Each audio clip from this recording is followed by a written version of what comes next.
Bueno, comenzamos la semana con introducción bíblica. La semana pasada estuvimos viendo el trasfondo, hola Patri, el mundo en el que se escribió la Biblia, vida laboral, costumbres y vida social, educación. Hoy vamos a continuar con la lección 4, que tiene como título El mundo en el que se escribió. El mundo en el que se escribió la Biblia, o los textos bíblicos. Y ustedes ahí en la hojita, cualquier cosita, están ahí preparadas. Ustedes van a ver que ahí hay un recuadro. Hay un recuadro que por ahí es medio complicado para entenderlo al principio, pero vamos a ver si logramos descifrarlo y entenderlo. La meta, el objetivo de ese cuadro es tenerlo como referencia. Seguramente va a haber otros mejores, más gráficos, más largos, con más detalle.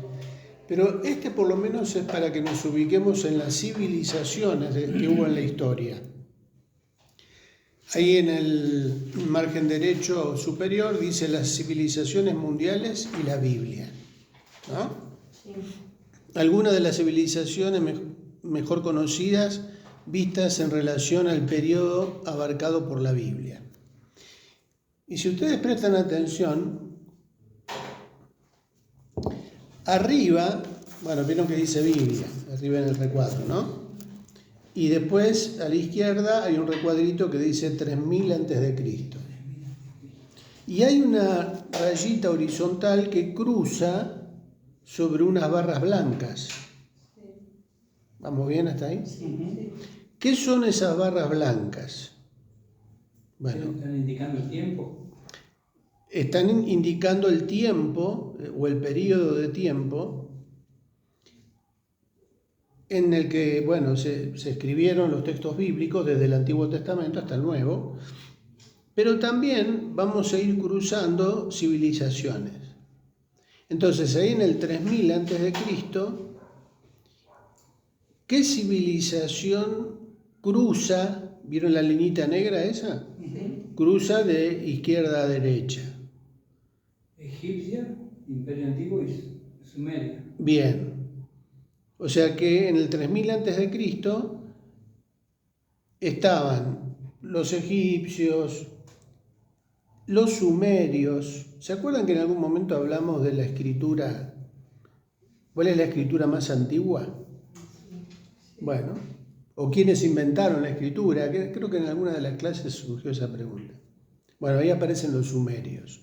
La escritura sumeria ya viene desde atrás de los 3000 a.C.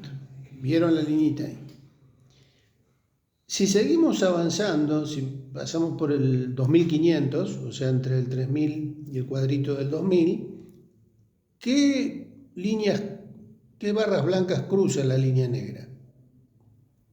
Y la de Abraham. Los comienzos de la minoica o cretense, ¿vieron que está ahí la barrita esa que dice minoica cretense? La egipcia antigua sigue con la sumeria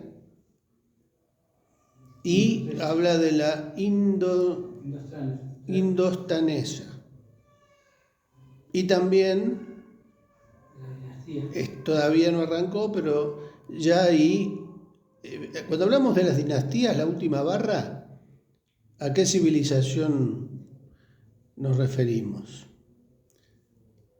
A los chinos. Los chinos existieron, los chinos están desde... Yo te iba a preguntar antes, de los 3000 años te iba a preguntar. Bueno, por eso vieron que hay una línea punteada, vieron que la barrita empieza con unas líneas punteadas, sí, porque no se sabe en realidad precisamente de cuándo arranca. Pero bueno, ya vamos cruzando en el 2000 a.C., ya tenemos a casi todas las civilizaciones conocidas. Yo iba a decir, ¿o China o Japón? Y así vamos bajando en el cuadro. Bajamos al 1500, al 1000. ¿En qué época aparece el Éxodo según este cuadro? ¿Y en Jesús? No, ¿en qué años? 1500 más o menos, 1500, 1400. Aparece el Éxodo. Siguen los egipcios, aparece la Fenicia, Asiria, Babilonia. Vieron como que ya empiezan a agregarse, a aparecer más civilizaciones. Y ahí ya sale más China. Y ahí ya los chinos estaban a full ahí. Bueno, en el año 0, ahí sí. ¿Qué civilización aparece? La romana. La romana. Acuérdense que la primer barra corresponde a la historia bíblica. Las que siguen son las civilizaciones, los imperios que existieron. Bueno, más o menos nos vamos ubicando. En el 1000 después de Cristo, ya nos vamos acercando hasta el día de hoy, vamos viendo cómo aparecen otras culturas. Recién en América, los datos que aparecen, ¿en qué año aparecen? Con la cultura maya, por ejemplo. 500 años después de Cristo. Después de Cristo. O sea que nuestra cultura, en nuestro continente, o las civilizaciones de nuestro continente, aparecen después de Cristo, los registros. Bueno, En 1500.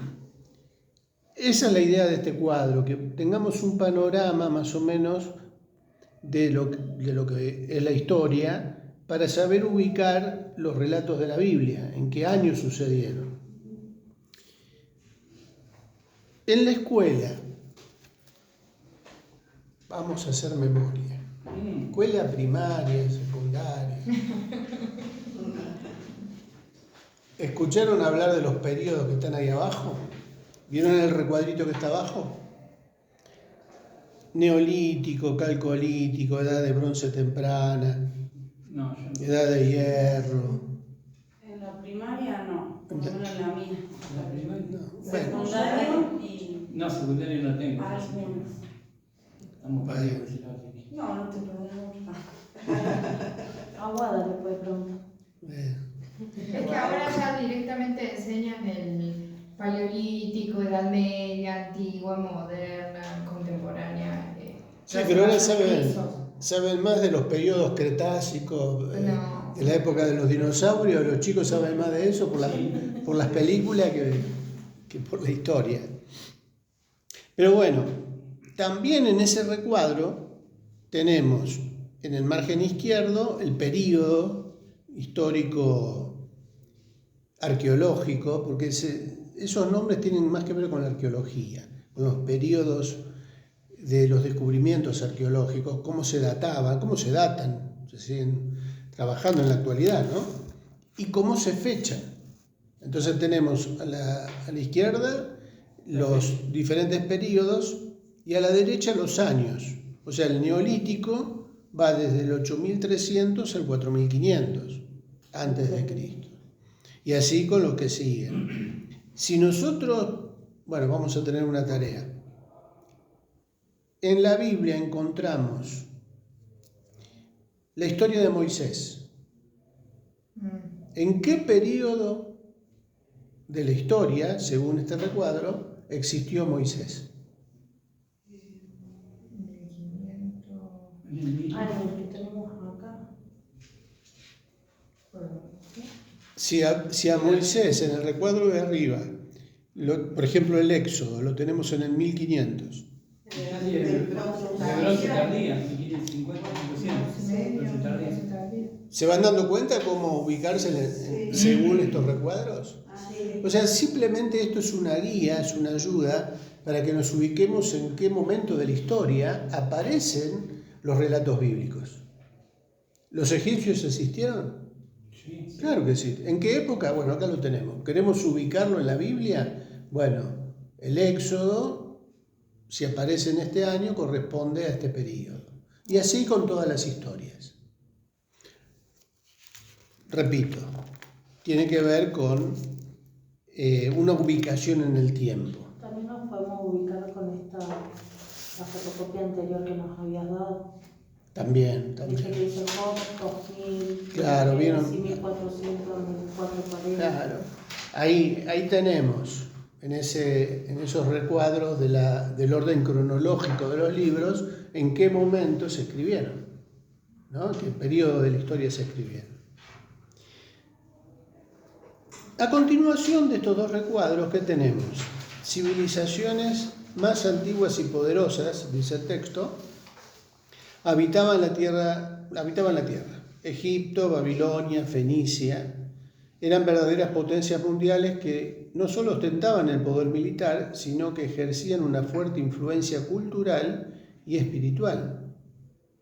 Los babilonios, por ejemplo, ya tenían registrados relatos de la creación y del diluvio que datan del 3000 a.C., o sea, 1500 años antes que Moisés escribiera el Génesis. Y acá se nos pueden quemar los papeles. ¿Por qué? Porque si decimos, por el recuadro que tenemos, que el Éxodo, que a partir de esa historia del Éxodo, después Dios le revela a Moisés, escribe el Pentateuco, el Espíritu Santo lo guía para escribir los 5 primeros libros. Entonces, claro, uno agarra la Biblia y la abre en el primer libro y ¿qué se encuentra ahí? Génesis, el comienzo de todas las cosas, el origen, el comienzo, eso significa Génesis. Y claro, ahí en el Génesis encontramos el relato de la caída, el pecado, el primer asesinato, la corrupción del hombre, a tal punto que Dios decide eliminar al hombre de la tierra y ¿qué manda? El diluvio. Y resulta que el relato del diluvio, que la historia del diluvio, ya era conocida antes que Moisés naciera. ¿Y cómo es? Si Entonces, pasaron claro, entonces, pasaron 1500. bueno, por eso dice ahí, datan de 3000 antes de Cristo. Sí. Ustedes tienen en la hojita, ¿vieron después de ese párrafo? Un recuadro negrito con una piedra, que en realidad es una tabla de arcilla, escrita en acadio, que en realidad el acadio era el idioma de Babilonia. Antes del acadio existía el idioma de los sumerios, que también se escribía en tablitas de arcilla. O sea que ya los sumerios, antes que vinieran los babilónicos, ya tenían registros del diluvio. O sea, la historia del diluvio ya era conocida. Ahora, ¿cómo llegó la historia del diluvio al año 3000 antes de Cristo? Justamente por algo que se conocía como la tradición oral. O sea, antes que existiera la escritura, ¿cómo se transmitían las historias? Justamente por los relatos de los viejos de la familia, de los ancianos de las tribus. Dieron las típicas escenas del fuego y todo eso alrededor del fuego, y los padres contándole a los hijos, pero a su vez ellos escucharon lo mismo de los abuelos, y a su vez los abuelos escucharon lo mismo de los bisabuelos, de los tatarabuelos. Así se transmitía la historia, era por tradición oral, hasta que aparece la escritura. O sea, esa tradición oral se empieza a registrar ahora con el sistema de la escritura. Empezaron los sumerios. Los primeros relatos que se conocieron como la epopeya de Gilgamesh, que es esa foto que tienen ahí, esa tabla que tienen ahí, si quieren pueden agregarle al lado, epopeya de Gilgamesh, relato del diluvio. ¿Cómo es? Gil, con G, Gilgamesh o Gilgamesh. En realidad, eso que está ahí en esa tablita es un relato del diluvio, o sea, registra una historia muy parecida a la que nosotros tenemos en Génesis con Noé. Un arca, animales en el arca, un gran diluvio. O sea, hay muchas similitudes, muchos elementos en común en este relato de la epopeya de Gilgamesh con lo que nosotros tenemos en la Biblia en el Génesis. Los detractores de la Biblia, o los críticos de la Biblia, ¿qué dicen? ¿Ve? ¿Ve que la Biblia copió lo que existía de antes?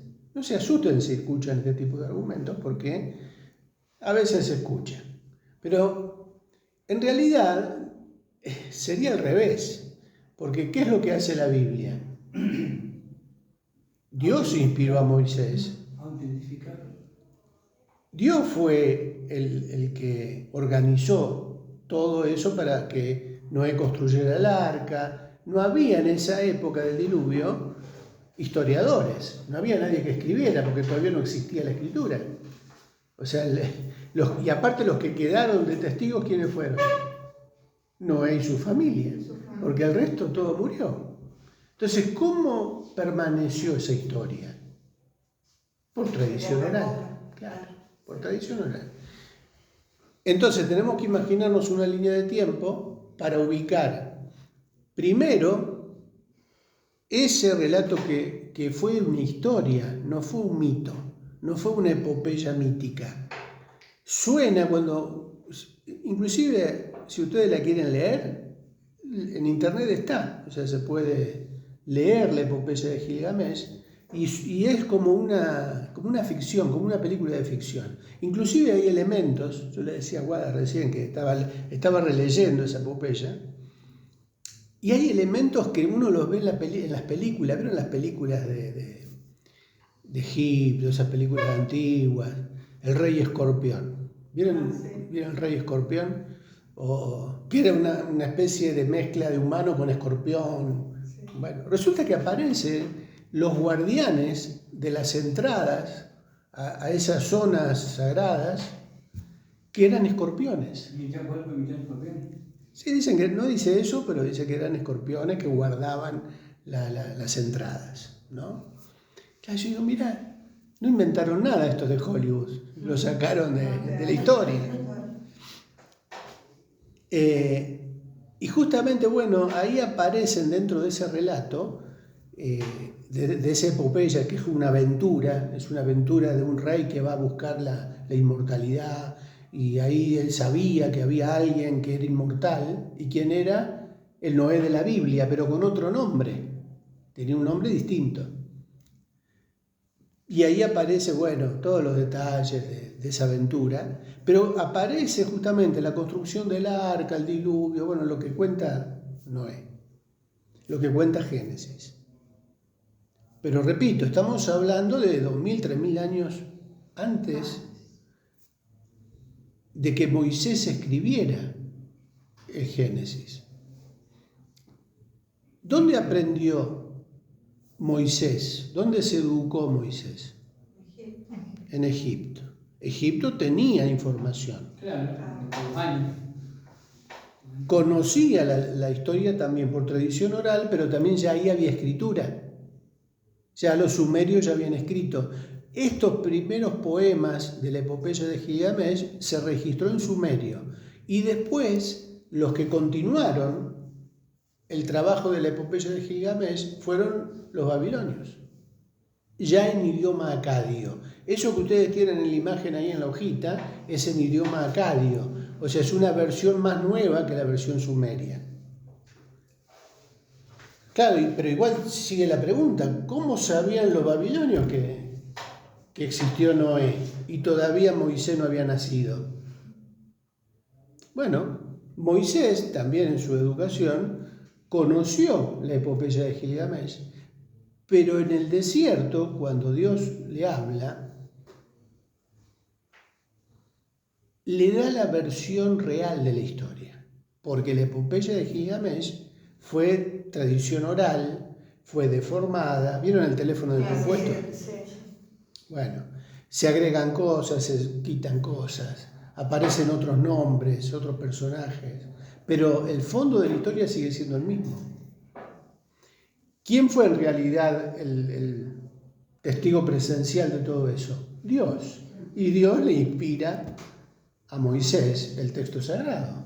Entonces, la versión que escribe Moisés es la versión real de primera mano, porque la recibe de Dios. ¿Se va entendiendo? Sí. ¿Moisés contradice la historia del diluvio que escribieron los sumerios y los acadios? No, o sea, confirma que fue algo cierto, pero a su vez también el resto de las civilizaciones tienen que reconocer que lo que escribió Moisés también es cierto, porque ellos tenían los mismos registros. No se contradicen, coinciden en lo fundamental. Hay divergencias en los personajes, en los nombres, en los agregados que aparecen ahí, las distorsiones que hay, pero en el fondo sigue siendo el mismo relato. Entonces lo que nosotros tenemos relatado en el Génesis, no hay duda de que fue un hecho histórico que Dios, a través del Espíritu Santo, guía a Moisés para que lo escriba y lo ordene tal cual fueron los hechos. Por eso la versión que nosotros tenemos en la Biblia es la más fiable. Bueno, por eso digo, esto únicamente lo podemos ver acá en Introducción Bíblica, porque no está en la Biblia. O sea, en la Biblia está el relato ya como un hecho. Ahora, ¿de qué nos sirve esto? Justamente de preparación para no dejarnos engañar cuando alguien venga con el argumento cierto, entre comillas, de que antes que Moisés escribiera ya existía el relato. Entonces, ¿cómo usar eso? Esa prueba. Ustedes copiaron, la Biblia fue copiada de relatos antiguos. Los más antiguos son los más cercanos a la verdad. Y desacreditan la Biblia. En realidad, sería al revés. Termina la Biblia siendo un registro de hechos históricos y veraces. Bueno, esto a manera de ejemplo. ¿Qué es? La Torre de Babel también aparece como mito. También la Torre de Babel. O sea, hay muchos relatos de la Biblia que se ven en otros relatos, de otras culturas, en otros idiomas, con otras religiones, que bueno, que por eso hasta el día de hoy hay debate sobre eso, ¿no? Por ejemplo, se pone en duda, hay arqueólogos ateos que ponen en duda que el pueblo judío, el pueblo de Israel estuvo en Egipto. Que la ruta del éxodo, que el lugar por donde salieron, era una ruta totalmente distinta a la que figura en la Biblia, porque van descubriendo cosas, pruebas arqueológicas en otros lados, que nada que ver con la ruta tradicional. Digamos que algo de cierto hay, porque hay una ruta tradicional antigua, pero el paso del Mar Rojo se da en un lugar en donde se descubrieron, hay pruebas arqueológicas que hay restos de los carros de Faraón. Pero si pasaron por ese lado, no coincide tanto con la ruta antigua, la ruta tradicional. Inclusive el monte Sinaí se lo ubica en un lado y hay dos montes Sinaí. Hay dos montes que se los ubica como Sinaí. Uno está en un lado y otro está en el otro lado. Bueno, eso lo vamos a ver en arqueología. Ahora estamos con la civilización. ¿Pero es interesante o no? O sea, ¿por qué? Porque esto nos ayuda a defender nuestra postura, nuestra posición. La Biblia sigue siendo un libro de hechos veraces, con registros veraces de la historia. Tanto la historia como la arqueología, a medida que van descubriendo cosas, terminan confirmando que la Biblia dice la verdad. O sea, hay coincidencia. Maru. Ya te limpiaste los lentes, así que tenés que leer. Respiro y me queda todo nublado. El párrafo que está abajo debajo de la foto. Sí. Por supuesto, la revelación que tuvo Moisés fue la de un único Dios, que ya se le había manifestado a Abraham y que a lo largo de la historia confrontaba con las religiones politeístas de los otros pueblos. En este contexto, Dios fue formando un pueblo especial. No era tarea fácil, ya que constantemente este pueblo caía en prácticas paganas que terminaban provocando la ira de Dios. Por esta causa, durante siglos vivieron sometidos. Después de la época de los patriarcas, El pueblo hebreo fue creciendo bajo la esclavitud egipcia. Después de 400 años, Moisés saca a su pueblo y lo guía hacia la tierra que Dios le había prometido. Allí se establece hasta que vuelven a sufrir el cautiverio. Asirios, babilónicos, persas, griegos y romanos se van alternando en el dominio. No obstante, Dios se mantuvo fiel a su pacto y el pueblo elegido sobrevivió hasta nuestros días. Bien. Vivo, ¿no? ¿Eh? Y siguen vivos, aunque la peleamos, siguen vivos. Sí. Lo que sigue a continuación son las imágenes de los mapas que corresponden a los diferentes imperios. Faltaría alguno, pero ahí que tenemos el imperio egipcio en primer lugar. Debajo del párrafo que leíamos tenemos la imagen de lo que era el imperio egipcio en las épocas bíblicas. Sigue siendo la misma ubicación, no se corrió, pero ahí vemos la ubicación de Tebas, el Alto Egipto, la zona, el Alto y el Bajo Egipto, el río Nilo, y los lugares posibles en donde vivían los israelitas antes del Éxodo, que estaba cerca de la desembocadura del Nilo. Si ustedes ven en el mapa, ahí van a ver la península de Sinaí. ¿Vieron ese, como un triangulito que aparece ahí al norte del Mar Rojo? Bueno, esa sería la parte de la ruta tradicional que decíamos, por donde el pueblo sale y cruza el Mar Rojo por ahí, pasa por el monte Sinaí, pero después aparece otra lengüetita. ¿Vieron que hay dos lengüetas ahí al norte del Mar Rojo? Lo más probable ahora, por lo que descubrió la arqueología, es que el cruce en donde los carros de Faraón son sepultados por el agua se da en la segunda entrada que está a la derecha, en un lugar que se llama Golfo de Acaba.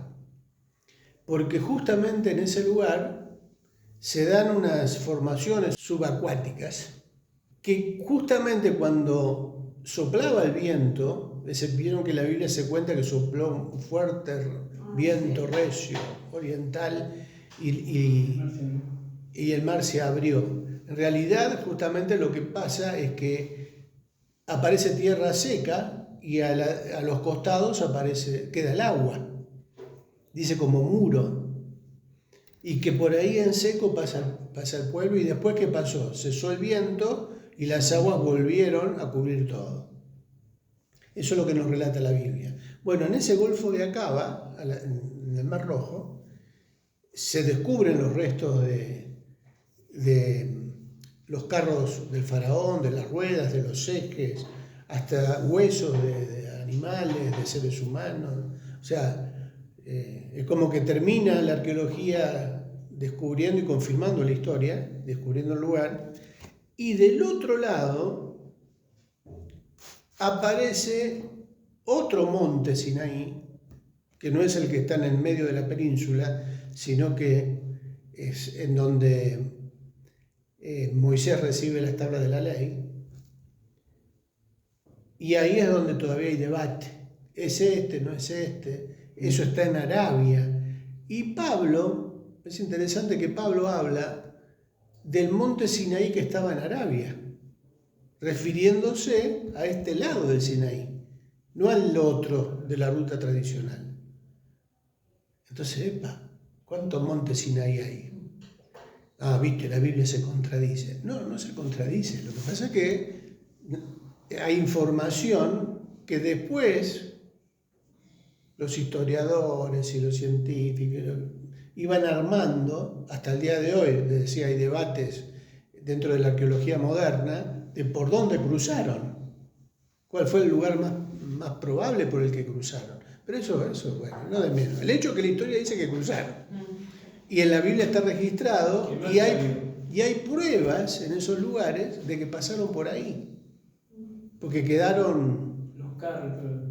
en el caso de la persecución, pero también cuando el pueblo estaba en el desierto, adorando el becerro, ¿se acuerdan? Sí. Cuando Moisés sube al monte a recibir la ley, el pueblo quedó y pensaban que Moisés no bajaba más y empezaron a adorar un becerro que ellos hicieron. Descubrieron un lugar que parecía un lugar de sacrificio y en ese lugar habían tallado en las piedras de ese altar imágenes de becerro, como que ese fue el lugar en donde sacrificaron al becerro. Bueno, pero uno le gusta ese tipo de cosas, pero está bueno porque nos sirve también como documentación a la hora de explicarle a alguien. Pero eso es un cuento, te dicen, ¿no? No son cuentos. Mirá, descubrimiento arqueológico, fechado, documentado. Ahí tenés la foto y hay en YouTube hay documentales que registran toda esa investigación. Nació lo lanzó. Se ponía a mirar Nació lo lanzó. Bueno, volvamos a los imperios. Tenemos el mapa del imperio egipcio. Después, en la otra hojita, tenemos la superficie que ocupó el imperio asirio. Fíjense que el imperio asirio también dominó Egipto, dominó Babilonia, toda la zona de Israel, de lo que es la actual Turquía, Líbano, parte de Irán también. Y después viene el imperio babilónico. ¿El imperio asirio aparece en la Biblia? ¿Sí? Aparece en la Biblia. Los asirios rodean Jerusalén. Eran muy sanguinarios los asirios. Y los reyes, en la época de Jeremías, ¿no? Estaban con un cuiqui y buscan aliarse con Egipto, buscan la manera de resistir. Ya estaban siendo sitiados por este imperio. Después del imperio asirio aparecen ¿quiénes? Los babilónicos. ¿Y qué hacen los babilónicos? Llevan cautivo al pueblo judío, porque también ¿a quiénes van a pedir ayuda? A los babilónicos. Entonces como que siempre el pueblo de Israel se entregaba solo a sus opresores, ¿no? Terminaba siendo cautivo. Y después del imperio asirio aparece el imperio babilónico. Nos cuenta la Biblia de este periodo Nabucodonosor, los 70 años que estuvieron cautivos en Babilonia, la historia de Daniel. ¿Dónde fue? ¿Dónde se desarrolla la historia de Daniel? En Babilonia. Y ya no solo ahora tenemos la ubicación en el mapa, sino que también, como veíamos hace un rato, el tiempo, en qué parte de la historia aparece. Después del imperio babilónico, ¿cuál viene? Aparece Ciro. Conquista Babilonia y bajo el imperio de Ciro, el pueblo sale de Babilonia y regresa a Jerusalén. Regresa a reconstruir los muros. ¿Se acuerdan de esa historia, esa parte de la historia? ¿Está en la Biblia? Está en la Biblia. Esdras, Nehemías, la época de Esther, Isaías, Ezequiel, Jeremías. Jeremías correspondía más a la primera parte del periodo babilónico, pero después lo que Jeremías profetiza, 70 años después, se cumple con la llegada del imperio persa que hace que el pueblo vuelva a Jerusalén. Todo eso está en la Biblia. Y figura Ciro, figura Darío, el persa en la Biblia, figura, ni es más, hasta Dios dice mi siervo Ciro. O sea, es como que Dios usa a Ciro para trasladar a su pueblo de un lado al otro. Impresionante. ¿La historia confirma esto que dice la Biblia? Claro que sí. Impresionante. O sea, la historia, los descubrimientos arqueológicos, todo lo que sale a la luz, hasta en estos tiempos, porque siempre la arqueología se está actualizando y siempre aparecen cosas nuevas, termina confirmando este orden. No es que aparece el babilonio antes que después que el asirio o antes del asirio, después del griego. No, mantiene el orden histórico en el que se da. Después de los persas aparecen ¿quiénes? Imperio griego. Los griegos. ¿Existió Alejandro Magno? Sí. ¿Por qué? Porque lo vieron la película, Alejandro. No, existió en la historia. En este caso, la Biblia no cuenta este periodo de la historia en sus manuscritos más antiguos. Recién se empieza a contar en los libros apócrifos o deuterocanónicos que tiene sí la Biblia católica. Primera y segunda de Macabeos, Eclesiásticos, Sabiduría. Esos son los libros que aparecen en la versión católica. Pero primera y segunda de Macabeos cuenta la revolución macabea, con Judas Macabeo, justamente para liberarse del imperio griego. En nuestras Biblias, entre el Antiguo y el Nuevo Testamento, hay un periodo de 400 años que no se registra. Es el griego. Viene la Antíoco Epífanes, que sí aparece el nombre de él, que es el que se mete en el templo. ¿Vieron cuando se habla de la abominación desoladora? Sí. Que hablaba Daniel, la abominación desoladora. Que entran en el templo de Jerusalén, sacrifican cerdos, destruyen las copias de la ley que había. Eso lo hace a propósito Antíoco, que era uno de los generales del imperio griego. Y después del imperio griego, ¿quiénes aparecen? El imperio romano. ¿Y ahí en qué parte de la Biblia estamos? En el Nuevo Testamento. O sea, todo el Nuevo Testamento corresponde al imperio romano. Bueno, después seguimos viendo, porque acá ya terminamos con esta hojita.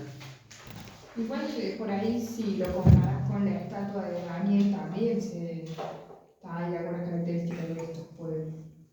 Claro, el sueño que tuvo Nabucodonosor de la estatua describe el mismo orden en el que aparecen estos imperios. A partir de Babilonia. La cabeza de oro de Babilonia, los hombros de Persia, el estómago del griego, los muslos romanos y después ya. Ya te entreveraste. ¿No? Me falta No, empezaste bien. Cabeza de oro, sí. Babilonia. Babilonia. Pecho y brazos de plata. De Medo y Persia. Por eso los brazos, dice que correspondería al imperio medo-persa, Claro. que eran los persas. Son dos imperios unificados. Vientre y muslos de bronce. Vientre era el imperio griego. ¿Y por qué vientre y muslos de bronce? Porque en la figura humana corresponde a la parte del cuerpo que se deleita en los placeres de la carne, ¿no? Y después aparece las piernas de hierro. Las piernas de hierro, que por lo largo de las piernas se interpreta que es Roma porque fue el imperio más largo, que el que más duró en el tiempo.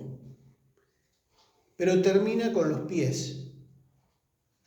Mezcla de hierro y mezcla de barro, que tiene que ver con alianza, después que cae el Imperio Romano, se establecen alianzas en lo que era el mundo conocido entre países y que conforman después con el tiempo la actual Europa, las alianzas entre los países árabes, los países europeos,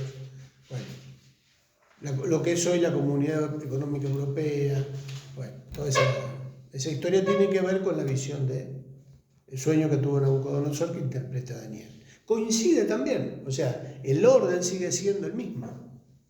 No hay contradicción. Decíamos entonces que en lo que leíamos recién en el resumen, que habla de una influencia cultural.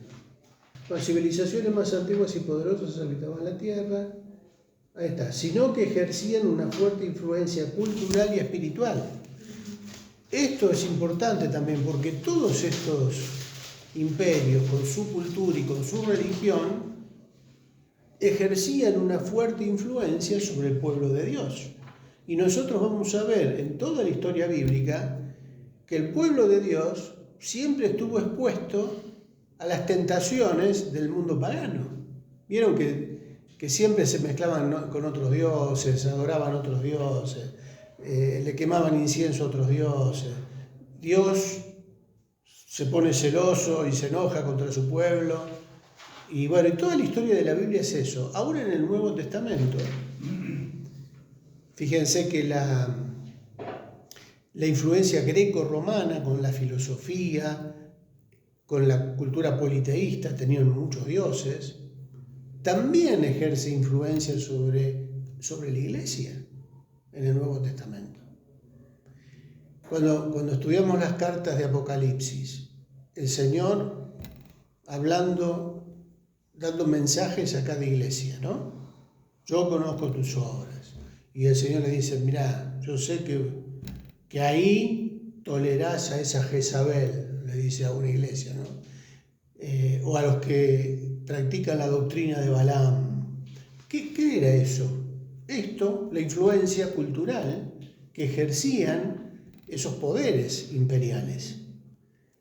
Y era fuerte porque comer de los sacrificados a los ídolos, bueno, todas esas cosas que aparecen en la Biblia, era por esta influencia que vemos de estas civilizaciones sobre el pueblo de Dios. Entonces ahí entendemos, mira, por eso el Señor dijo esto, o por eso Pablo enseñó sobre esto, o por eso combatió en Gálatas a los judaizantes, o en Colosenses a los gnósticos, porque eran todas culturas que tenían una influencia y una religión, entre comillas, de años, ¿no? Muy arraigado en la cultura. Entonces metían eso. ¿Por qué el Nuevo Testamento se escribió en griego y no en latín? Porque no todos son latinos. Porque uno diría, bueno, el Imperio Romano, recién dijiste, Claro, que el Imperio Romano estuvo durante todo el periodo del Nuevo Testamento. Desde antes de que naciera Jesús ya estaban los romanos. Entonces, ¿por qué se escribió en griego? Si los romanos, la lengua oficial de Roma no era el griego, era el latín. Justamente porque el Imperio griego tuvo una influencia cultural mayor, mucho más profunda y más importante que la de Roma. Todo lo que era el mundo conocido manejaba el griego a nivel comercial. Es como si hoy decimos el inglés. Entonces, todo el mundo habla el inglés. ¿Por qué? Porque es una lengua que no es difícil de aprender, que en todos lados se habla el inglés, hay inglés técnico, está el inglés coloquial, pero en todas partes se habla el inglés. En esa época, en todas partes se hablaba griego.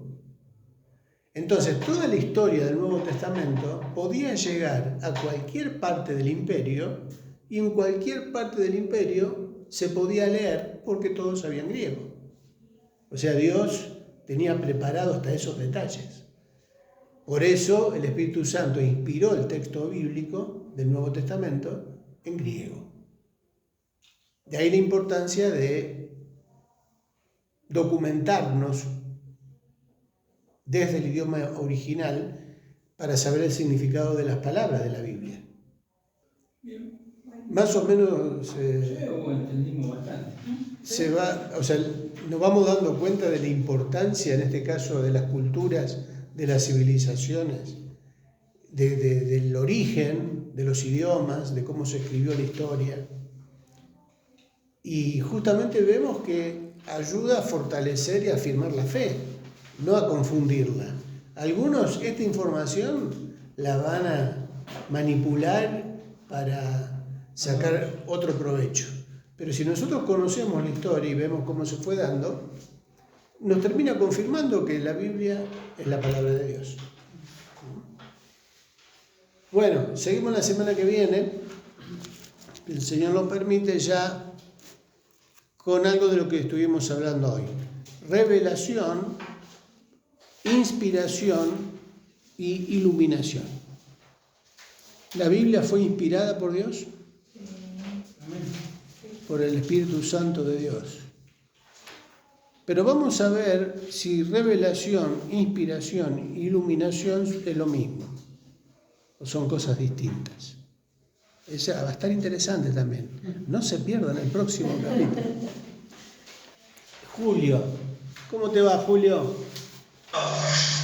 Hola, ¿cómo estás? ¿Todo bien? Bien, ¿vos? Bien, un gusto. ¿Te animás a orar para terminar?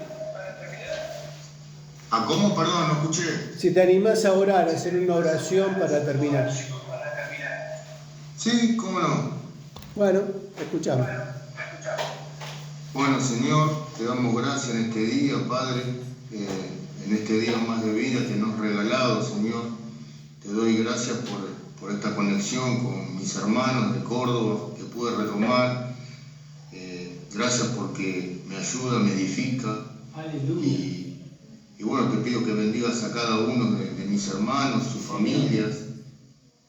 Te doy gracias por este momento. Y bueno, cerrando esta reunión en el nombre del Padre, del Hijo, del Espíritu Santo. Amén. Amén. Amén. Gracias, Julio. Gracias, No, hermano. gracias a ustedes. Dios les bendiga. Amén, igualmente.